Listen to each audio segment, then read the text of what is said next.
So this is the suit of wands. It is a suit of fire. This represents passion, willpower, and like concentration. Now we have in each deck, each suit, we have a journey that takes place. When we can take that journey as we go forward, but I just want to get down the major points first. So then we also have the suit of pentacles, which is about material things, resources, money. Like money, obviously, it's a big golden coin. Of course, it's money, but it also has to do with resources. So this could be also like time, work, jobs, any sort of thing like that. Anything that generates resources or is resources or things you're able to give away, that kind of thing. Now, the cups, this is your emotions. It is water. It is love. Oh yeah, this is earth, by the way. Like wealth, earth, it all kind of goes together. And the ace of the cups, rather, are emotion, also intuition, psychic ability, all that kind of stuff that happens within the realm of the cups. Now, swords, generally these are all pretty positive. The more you have, the better off you are, or the more you've had to exert. Now, when it gets to swords, it's a little bit more interesting because these are thoughts. And what happens, like, what is the point of meditation? It's to sort of like limit your thoughts or, quiet the mind a little bit. So as we progress in the suit of swords, things get progressively worse because the more thoughts we have, the more ideas we have, the more things that we have on our minds, the kind of worse off we become. So it's a little bit of a different energy, but once again, there is a sort of journey going through these.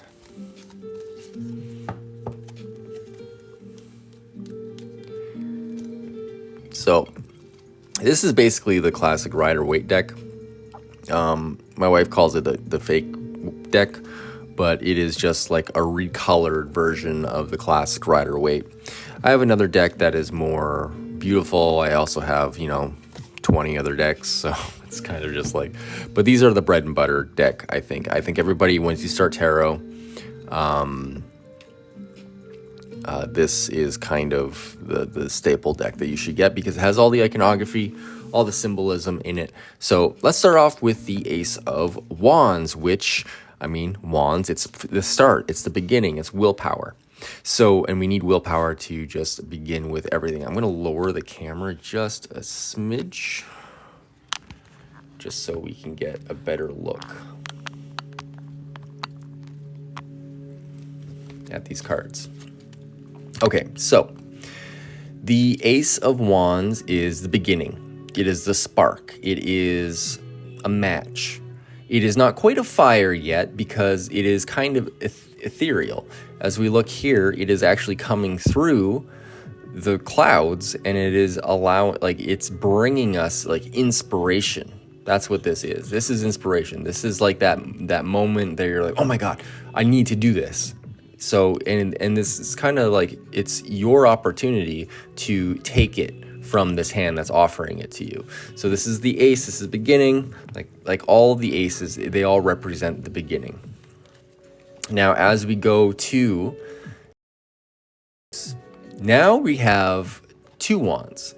So we have two different opportunities. Now, I'm just going to go through them in a numerological way.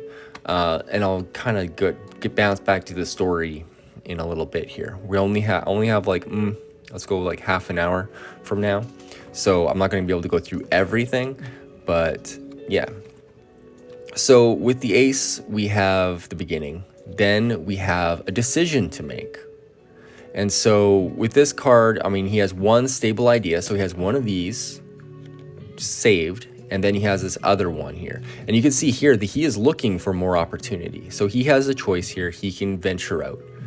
Now, going on to the third card, or the 3, we have this energy of, now we've made more wands. We've decided, we add these two cards together basically. And it's like, okay, now we have even more.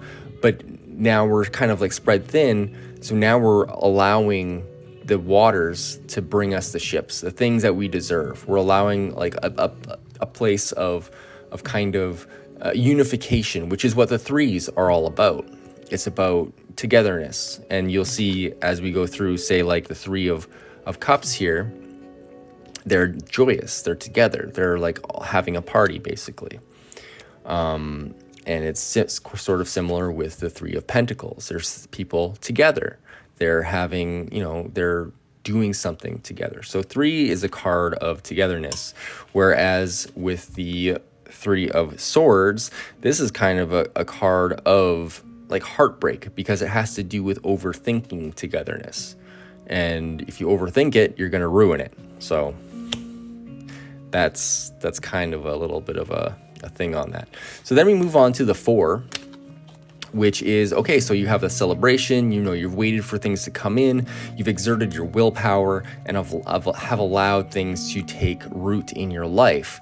Now that moves to the 4s, which the 4, think of like, it's a stool. A stool usually has, unless you have like a 3-legged stool, but generally like chairs, stools, couches, all those sort of things have 4 legs, because 4 is a number of stability. It's also a number of rigidity. So this is the 4 of Wands, which sort of represents, your passions, your willpower becoming stable. And what happens when those things become stable? It's a cause for celebration and a cause for joy and like all that kind of stuff. But what happens when we add a little bit of conflict, a little bit of extra something to stability? Well, then we have conflict, we have fighting, we have quarrels.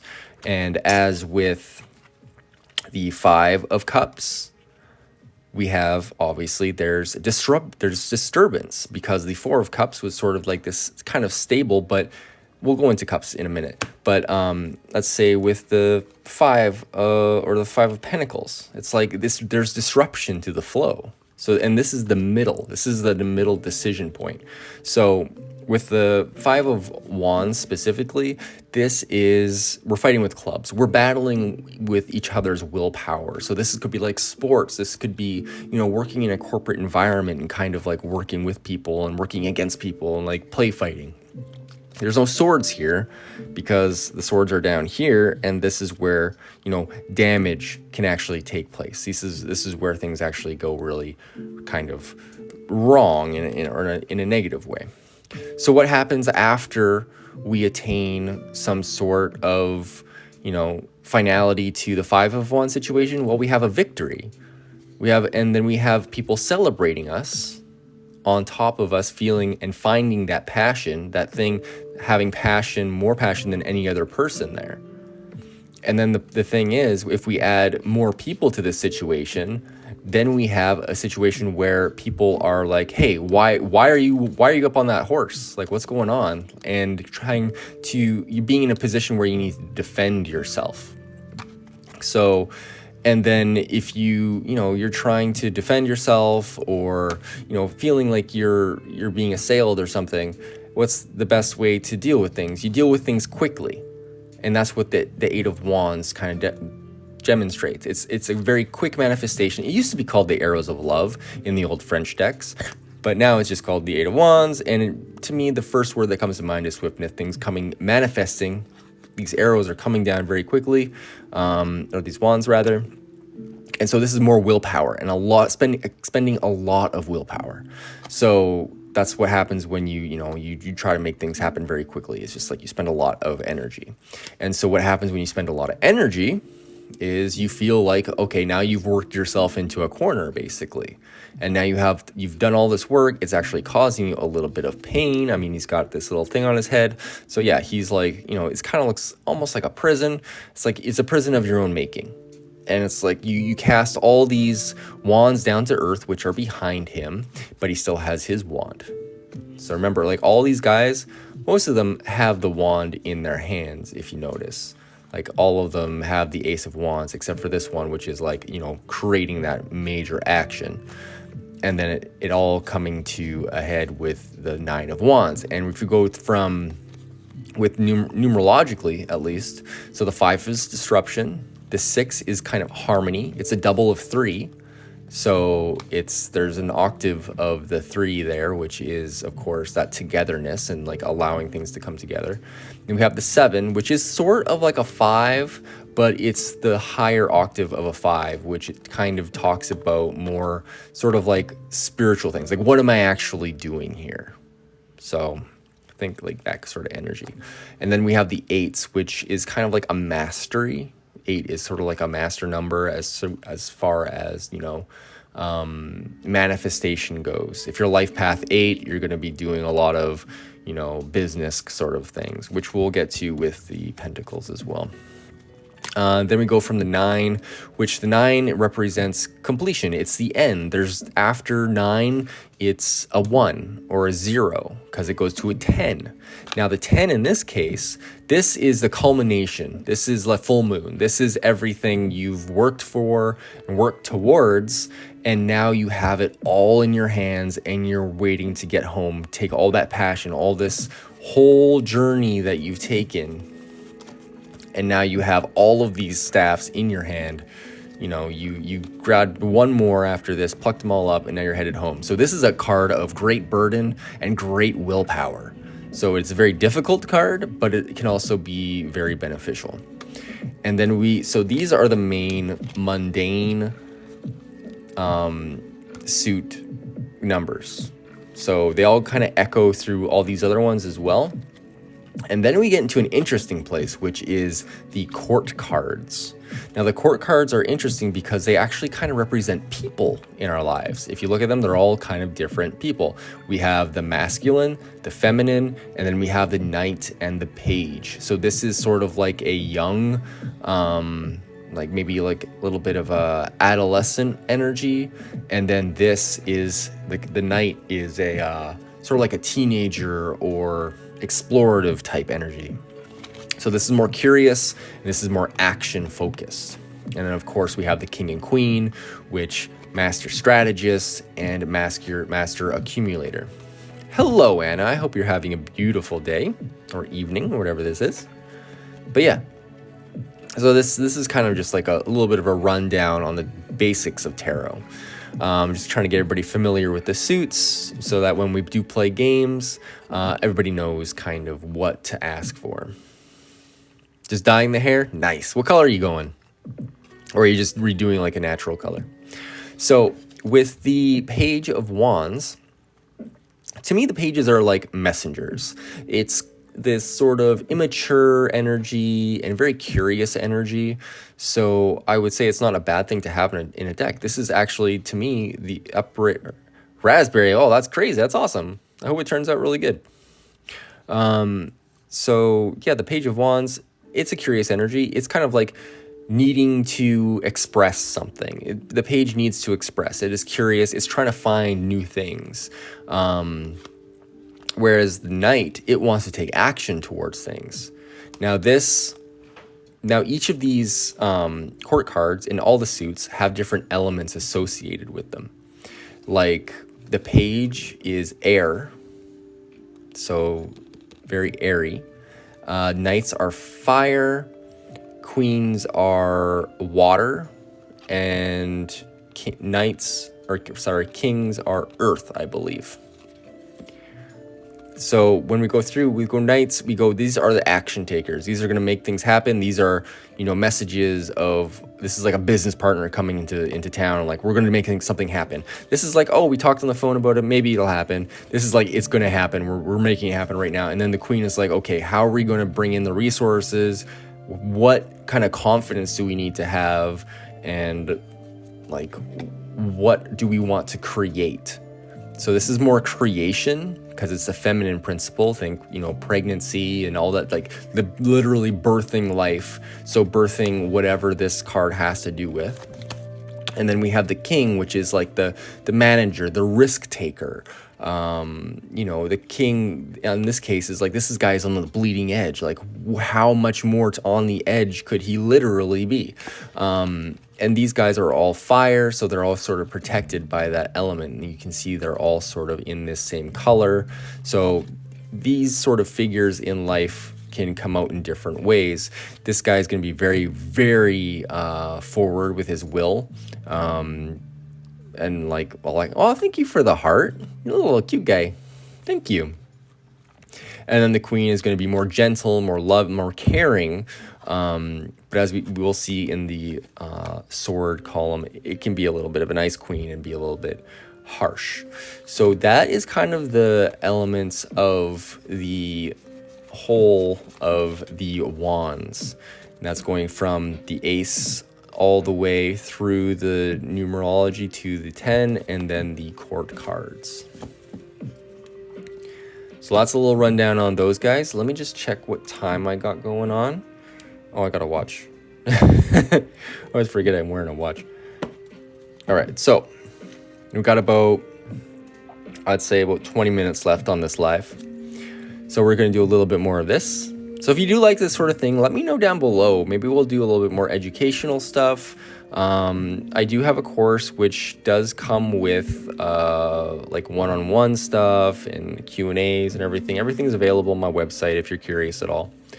But we're going to go into the pentacles here, because a lot of the time people are either curious about love or money.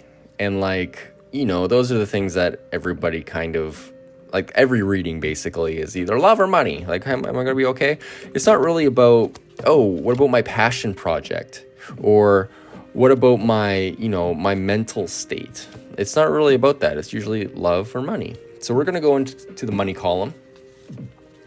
And so now we have to shift our mindset from fire and passion and, you know, that sparking energy now to more earth and plant-based metaphors, which is going to be like seeds and growth. So those are different keywords for the suit of pentacles. So think of this ace of pentacles as a sort of seed. And what could you do with a seed? You could plant it in some rough soil. You could water it and germinate it and give it like nice loamy soil. Amanda, hello. How you doing tonight? Hope you're doing amazing. We're just doing this a little bit of educational tarot tonight. Doing this for a little bit, like 20 more minutes. So like think of the ace as a seed. So like I said, what could you do with it? You could treat it good or you could treat it badly. And that is going to define how this is going to grow in your life. So seeing an ace of pentacles in your life is fantastic, or in your reading. It's great, because that means there's a new opportunity on the horizon. This is literally a hand coming out of the clouds offering you something substantial. It is, once again, it is earth. It is money. It is finance. It is resources. It is opportunity in the, you know, economy, basically. So once you have that, and then say now you have two of them, well, now it's like, okay, what do I focus on? Because now I have two. I don't know what to do with it. Like, do I invest it? Do I spend it? What do I do with these resources? How do I manage them? And so that's the perplexity of the two. Once again, mirroring the two of wands, which is decision making. So we got to go from the 2, and then we kind of go again from the 2 to the 3, which once again is unification of these two cards to the 3. So what in the material realm constitutes togetherness? Well, it's commission. It's work. It is doing work with other people to make something bigger happen that is bigger than just these two pentacles together. So that's what I get for the 3 of Pentacles. It's just like the act of commission and working with people, working with, a skill or talent in order to build something. So from there, we add another pentacle. And now it's like, okay, we got the 3, we got the work, but now we have more than we had before. So now money is on our mind. Money is on our mind. And we are gripping it, we're holding it, we're reserved, we're keeping it. It's stable. We want to keep it stable. So what are we going to do if we don't keep it? If, our boundaries are going to be up if we're trying to keep money stable. We're not going to spend any money. We're going to save it, and because we want it to be stable. It's a 4. It wants to be stable. It doesn't want to change. It doesn't want to move. So then when it does move, and we go into a 5, which once again, it is the middle of the deck as the suit, as far as between the 10 and the ace. So think of this is a disruption. Once again, 5, disruption. So this is like, okay, well, I was stable, but now I'm not stable. I'm unstable. Things are completely chaotic. And when we don't have money, or we don't know where we are, we feel we're homeless. We don't have a place to call our own.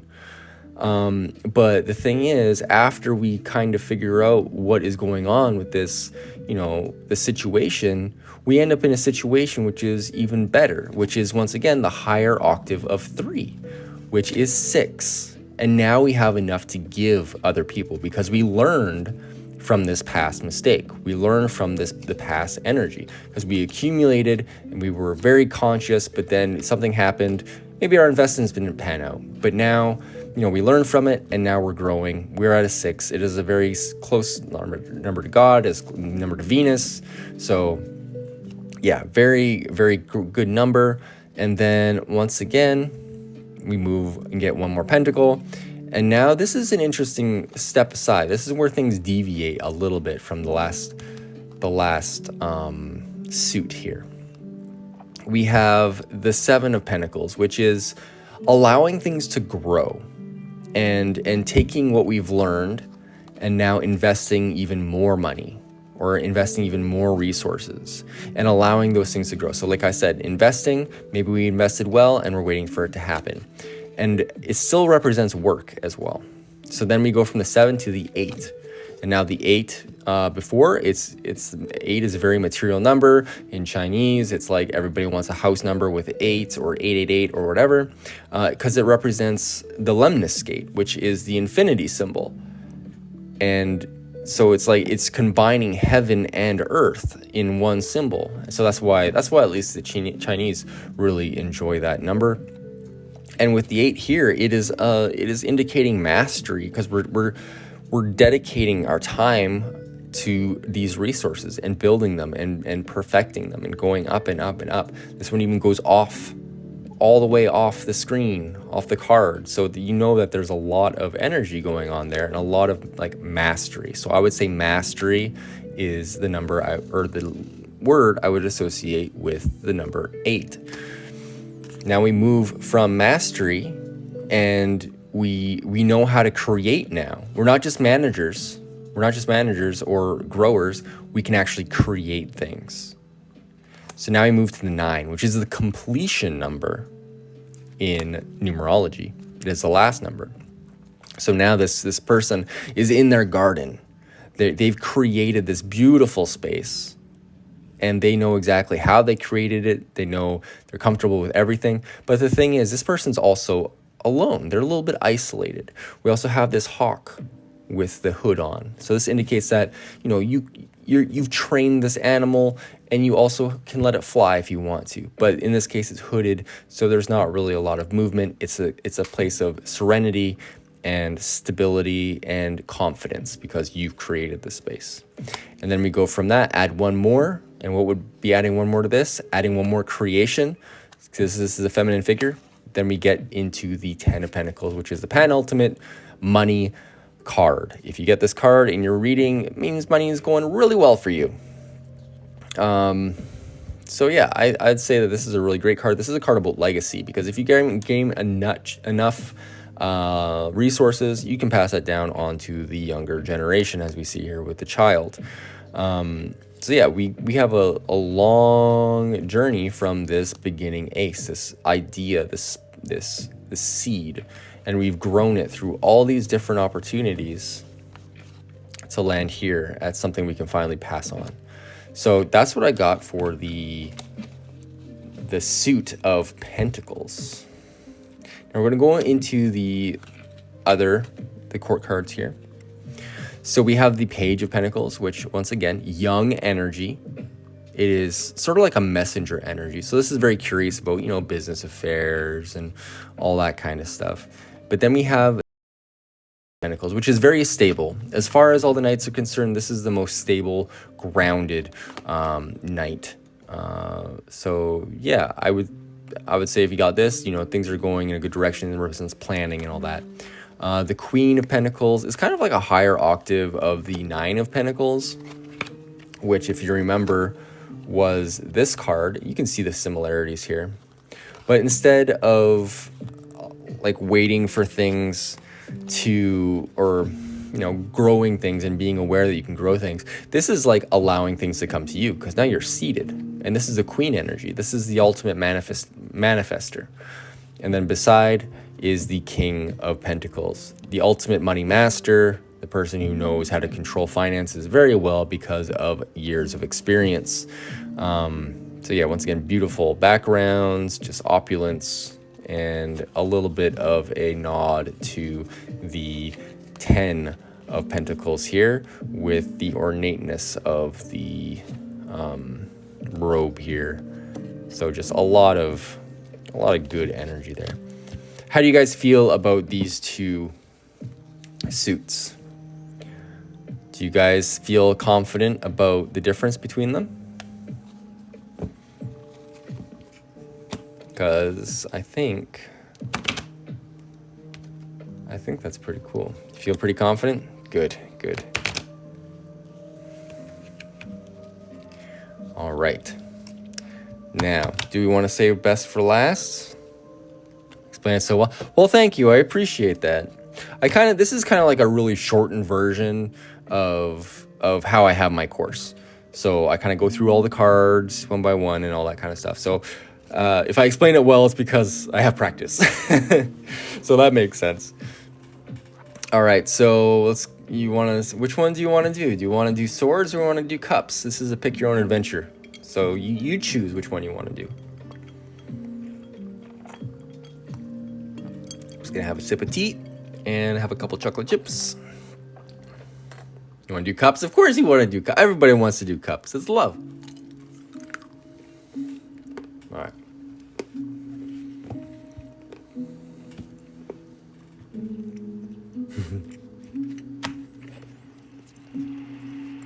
Oh, thank you for the black cat.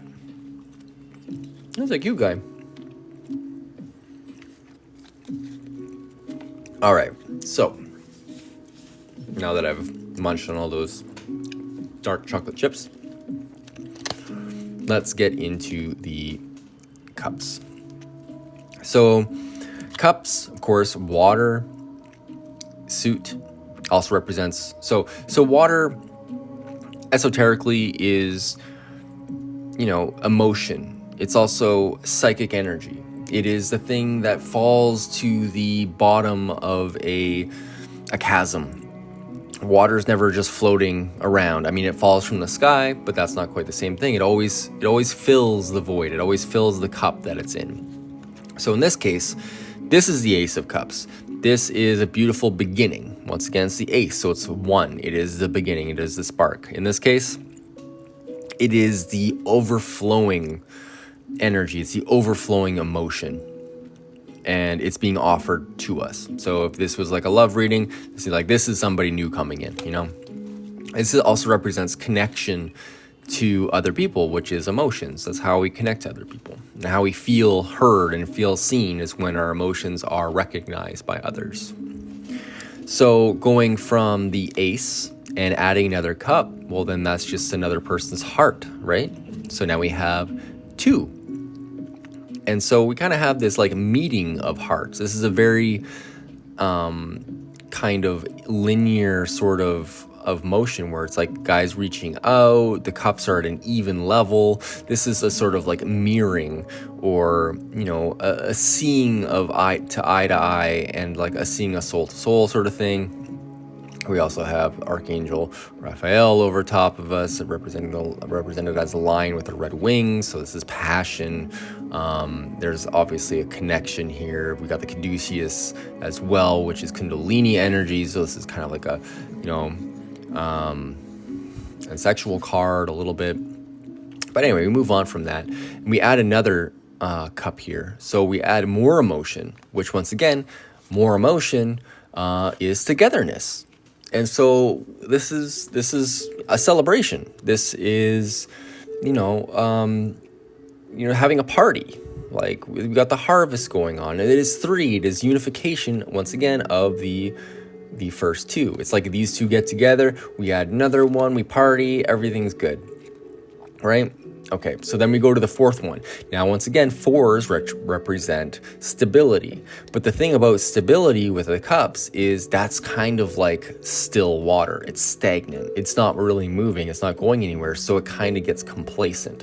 And if we notice here in this card, he is so focused on these three cups that he had and keeping those cups at the way they were that he's not really seeing the opportunity that's being presented to him, once again, as an ace of cups. So we have this sort of similar motif here. So this guy, if you get this card, this can mean you're like, oh, I don't really want anything other than what I have. And you're not open to something. So it's kind of like a complacency.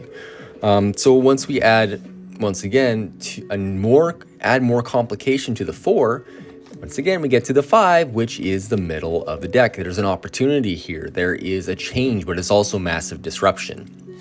So in this case, now those 3 cups that he had before, now they're spilt.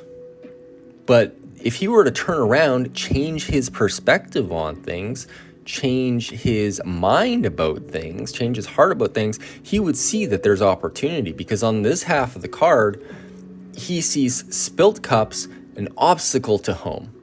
But if he was to, turn around, he would see that he has 2 cups still full, and he has an opportunity to get home through the bridge and over that, that rushing water, which is a turbulent emotion.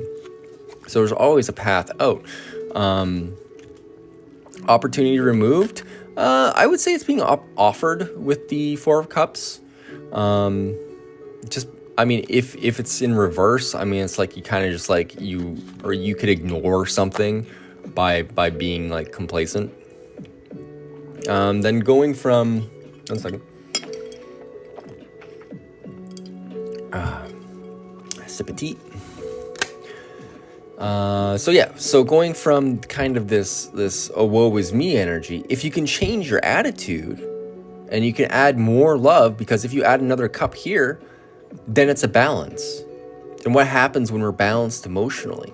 We can then give to others. We can give to perhaps younger people. We can give to our younger self. We can show support because we've been through the hard things. We've cried over the spilt milk, and we're like, okay, you know what? You don't need to cry over spilt milk. Everything's fine. All the emotions are there. Now, after we get this sort of like, once again, 6 is a higher octave of this party sort of energy, or this 3, this togetherness, this unification of duality. We have this wonderful sort of, stable, but like beautiful childlike energy. Then we add another cup, which then represents, okay, how do we go from here? What else is possible? Well, then we start using our imagination. And from here on, we start using our intuition a little bit more, because now that we've healed our heart, we've healed this pain, now we can go a little bit internal. And now with this, it's like we have so many opportunities. But you notice, just like the ace and just like the 4, all these things are up in the clouds. These things are possibilities. They're not grounded. There's no hand here. There's a hand here offering something, but here, this character, or you, the querent in this case, is looking at all the different things that they could have. And so this is also a disruption. So once again, 7, like the 5, is a little bit of a disruption, a little bit of a change from the status quo, and then moving forward. So after we kind of figure out what it is that we desire, then we are led to the 8. Now, the 8 of Cups is a difficult card because it represents that we have to walk away from everything that we built up throughout this deck so far.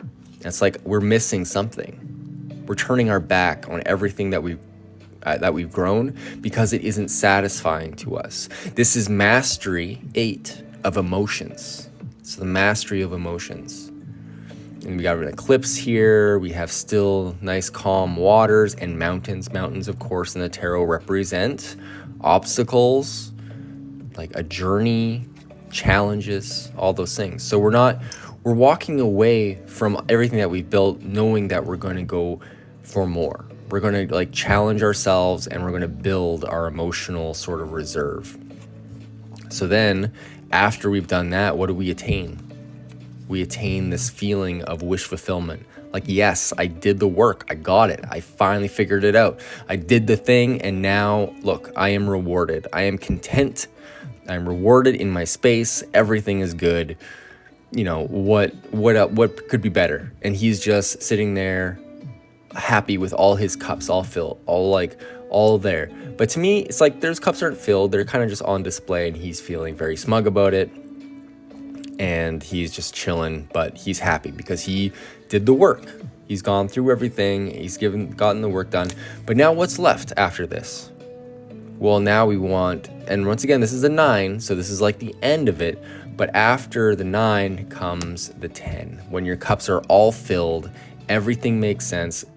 Life is beautiful. We have, because right in this card, he's alone.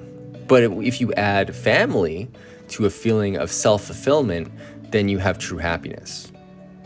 So everybody wants this.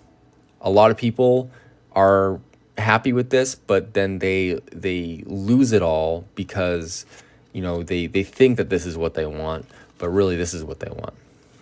So this is the 10, which is a 1 and a 0, which is the beginning and the ending, or a new beginning. So this is a new beginning to a whole new octave of happiness, of emotional certitude, and like just beautiful energy. So that is ace through 10. Now we're going to go into the court cards, which again, we have this sort of like young energy. We have a little messenger guy. He's got a fish in his cup. This is unexpected energy. Could be like a little proclamation of like, oh, hey, I like you. Or, you know, like this is like, what the heck is that? It's just coming out of nowhere. So then we have the Knight of Cups, which is a solid proclamation of emotion towards someone. Like very, very like, I boombox under the window, sort of like, hey, you know, I'm here. I took this journey, because once again, the mountains in the background and crossing this water. He's sure-footed. If we look at the horse, he's got, you know, at least 2 hooves on the ground. So he's pretty sure-footed. And then we have the Queen, which is the master manifester. Look at that cup compared to all these other cups in the whole deck. She can create whatever she wants to. She's the master of her emotions. And if you know anything about energy, then you know that energy follows emotions. If you have a strong enough emotion, focused well enough, you can manifest anything you want.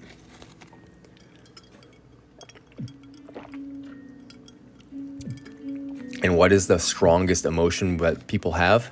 It's gratitude.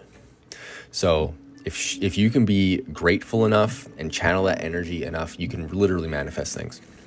So then we're going to go on to the King, which again is the master controller. He's master manager. So this character, he controls his emotions very well. He's also very psychic, very intuitive, which is, like I said, we're going, after we get through the like 6 of cups, we get into more psychic realms. And this guy, these 2 people are very psychic. These ones can be as well. They more so use intuition. So I would say intuition and then psychic, if you're looking for, you know, significations. But yeah, overall, I think the cup cards, if you're looking for love or intuition, very powerful. Suit, of course. And now, last but not least, well, last and least, I think, we got the Suit of Swords. And yes, my cards are very dirty because I use them a lot. This is actually my second deck of these specific cards. These were printed in like 93, I think. So anyways, so Ace of Swords. This is the best place to be as far as swords are concerned. This is, well, think of what swords are, first off. They're cutting tools. They cut things in half. It's kind of like Martian energy of just like war and taking things that were once whole and then dividing them into 2 parts. And the thing about these are they're also double-edged swords. So you kind of have a positive and a negative action or negative consequence to every action. Here we have clarity with the Ace of Swords. We also have the olive branch here and the palm frond, which is, peace and togetherness, and just we have the crown here, which indicates, you're using what is crowning you. It's like your crown chakra. It's like you are aligned, you are pure. I go in deeper into all the symbolism in the course, but then once we have two different thoughts, because swords represents thoughts, ideas, all those things, also communication. So if we have this sort of sword energy, what happens when we add another one? Well, once again, as we know with all the twos, it represents decision. What do we want and how do we want to go about it? This character obviously has a decision to make. Which way do they want to go? These swords seem to go on forever. Like you don't know what the consequences are. So if we don't know where we're headed, and when we add more complications to it, well, then we end up with heartache, with sorrow, because we didn't take an action, or we took the wrong action because we overthought it, and it adds pain to our life. So the 3 in this case is kind of the opposite of the other ones. This represents togetherness in a way, but it also represents the cutting of togetherness. So heartbreak, breakups, all that kind of stuff. And then if we want stability with the 4, right? So what happens when we stabilize our minds? Well, we meditate, we take pause, we don't move, we don't take action, because swords also like to move very quickly. So we don't take action here. We meditate and we center ourselves, knowing the 3 that we just went through. We hang it as a picture on the wall, as something that we've dealt with. We know we have more action to take. And we also kind of have this family picture here. It's like, what do we truly want? What is our goal here? And then we add another sword, and of course with this a 5 at the middle of the deck. And this is where we have to make a decision. Now, in this case, this is sort of like a bittersweet decision. We won, but at what cost? And I always call it the bittersweet card because, yeah, we won. We have a smile on our face, but we also lost, say, our friends. We lost that sort of stability and stuff. So then where do we go from the 5? We go to the 6. And so what do we do with all of our swords that we got? Well, now that we've ruined all our, friendships and stuff, we have to move. We have to get away from the place that we're at, because it's time to take our ideas and move forward, move on, because, we're coming from this knowledge of sorrow and strife. And now we're going from all that and knowing that we need to improve our situation. So then we add another sword here, and sometimes the only way to add another sword is to steal it. So in this case, he's a creative figure. He's kind of stealing from the camp. He's getting away with something. So this is kind of like a liar, cheater, stealer card. So when I see that in the deck, I'm like, there could be some lies, some cunning. It's communication. It's a 7. So once again, disrupting things. Not as direct as the 5, of course, where you're like on the level with everybody and you're just like fighting about things. But this is like, I have the upper hand and I'm going to take it however I can. But then when you gather all those swords, now you're like, oh my God, I have all these things. It's like, oh, now are people against me? Now you have all these thoughts, and now you've bound yourself in a situation that, you don't even need to be in. So you're causing yourself a sort of like mental disarray or mental dis-ease. And everything feels like it's hard. It's hard to get back home, as pictured here with the castle. It's hard to climb back up because, once again, the mountains represent obstacles. And so if we were able to, disrobe or get rid of these binds, we would see that these swords aren't harming us. And this card is just kind of like, it's not even dangerous. But it feels dangerous because, when you feel the presence of a bunch of negative energy around you, like swords could be associated with negative energy, you feel, feel weird. You feel off. You feel like somebody's watching you or something. And then so if you add more on top of that, of course, then you have the 9 of Swords, where you're just like sleepless nights. You're like, I have all these things on my mind, literally above your bed. But the thing is, with the 9 of Swords, it is completion. It is like, as much as you can get. But you're also at home. You're comfortable. You're fine. Like, it's not that bad. Like, if you're able to like release this anxiety that you have, you're fine. Like, there's no harm coming to you. Until we get to the 10 of Swords, which this is betrayal. This is the ultimate, you've been through it. This is Dark Night of the Soul level stuff. You are exiled. But the thing about this card is, once again, the 1 and the 0.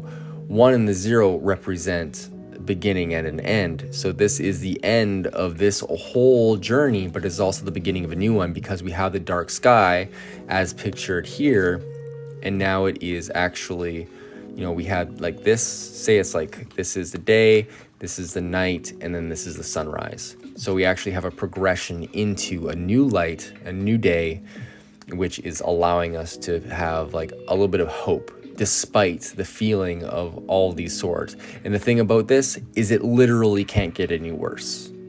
Like, this is the end of it. Like, you can't be stabbed anymore. No more swords exist. So that's the journey from the Ace to the 10 in the Swords column. Now we have the Page, the Knight, the Queen, and the King. All right, so the Page of Swords obviously is curious. Curious about ideas, curious about new places, new things. Very, very airy, very kind of like, very like Gemini or, Libra sort of energy, where you're kind of just like up in the air. You just pulled the 10 of Swords reverse. Well, that's good. Reversals can be a good thing. So, wonderful.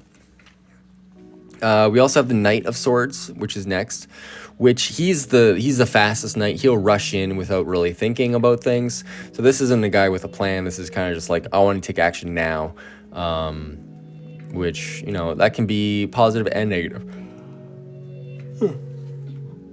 Oh yeah, we went over. All right, and this is the Queen of Swords, which, once again, allowing, knowledge, allowing words to come to her so she can manage things. And she can make her decision, as in like the Justice card with the single vertical sword, about what decisions need to be made. And then we have the King of Swords, which is the most experienced of all the kings, because he's actually wearing a suit of armor under this. It's not pictured here, but he's the most experienced. He's been through all the battles. He knows what needs to happen. He's like a master communicator, master manager, master writer. This isn't so much psychic. This is very much in the realm of thinking and managing. And it's funny because we have the butterflies, which represent transformation. So he's able to transform things from lesser places into higher places. So we have the master feminine and the master masculine of the suit of swords here. So attracting and managing, or attracting and taking action. So that's the court cards. And I think that completes our little quick education, well, hour-long education on the suits. So I hope everybody understands the suits a little bit better and understands the journey. Because as we pull cards, say we pull the 5 of Wands, we have to remember that we come from the 4 of Wands and where we're heading with the 6 of Wands. So if you are interested in a deeper knowledge, of course, the course is always available. It's an investment because I want to attract people who really do want to use tarot as a way to increase their intuition and allow for a community to be built upon the knowledge of tarot and really connecting with that sort of intuitional thing. Anyways, that was a rough breakdown. Maybe next time we can go through the major arcana. But that about wraps it up for me for tonight. So if you want to come in tomorrow, maybe we'll go through major arcana if it's not too busy. And yeah, anyways, I hope you enjoyed it and have a beautiful evening. I know I'm going to relax and maybe play some video games or work on my business cards or something fun like that. Anyways, hope you guys take care and see you next time. Thanks for hanging out with me.